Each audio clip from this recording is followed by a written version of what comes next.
recently, His Majesty the King, popped up to a wonderful craft fair, all part, of course, of his foundation. And it's amazing, isn't it, when you think, because you can tell when you go on these particular trips, just exactly what excites the British monarchy, the things that they suddenly get interested in. If you remember, of course, Her Majesty the Queen really only showed true passion, in my opinion at least, when she was sort of around horses.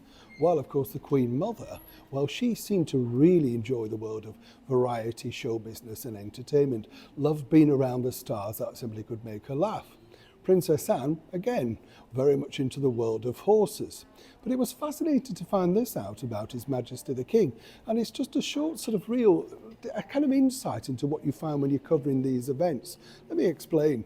Morning, good to see you. Thank you so much as ever for taking the time out to join me today. Always lovely to have your company.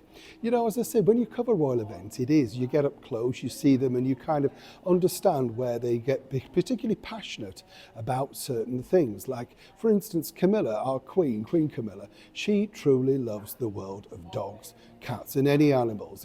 She comes alive when they're around, and that's kind of nice. I mean, clearly she's very much a dog lover, and as we know, recently she lost one of her favourite dogs, a rescue called Beth.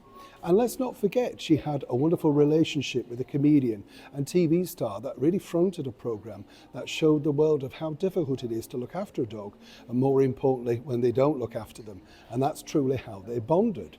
But this particular story, as I say, I just wanted to share with it quickly, because there, of course, His Majesty the King was, and he was looking at all these wonderful crafting things, weaving mechanisms, woodwork, metalwork, that sort of stuff. And suddenly he became absolutely fascinated with the world of hat making. And you wouldn't think this, would you? But he did, and you could genuinely sense it. He was really interested in how they put it all together, all of that sort of stuff. Then a little bit later on, it emerged that His Majesty the King, in fact, is something of a crafter himself. And when he was younger, and something he wouldn't mind returning to, is apparently he made his own Christmas cards, I kid you not, and got up to crafting of all kinds of stuff.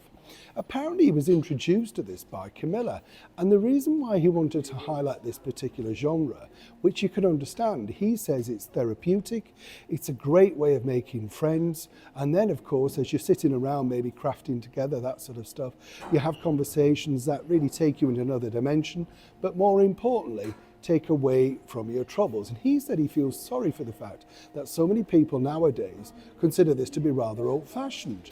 And he said it's something that we should go back to our values. And it's true, isn't it? Because do you remember when you were at school, you'd have things like drawing lessons all together or colouring in lessons and stuff. And of course, because you're sitting there, you start conversations and things take a different turn, don't they? A different angle. And the reason why I share this is, as I say, is people might say, well, what's that got to do with anything? It just goes to show that when we look back, sometimes it can be the future. And when someone like the King says, well, I enjoyed crafting, it might not be trendy and everything like that now, but you never know. Once this gets into the public domain, more and more people might still come out and say, yes, I'm a secret jigsaw, whatever, love doing those. But of course, nowadays, they're all considered slightly out of fashion. As ever, the royals make crafting, well, fashionable again. As ever, I'd love to know what you think to this particular story in the comments below. Neil Shawn in the very heart of Yorkshire.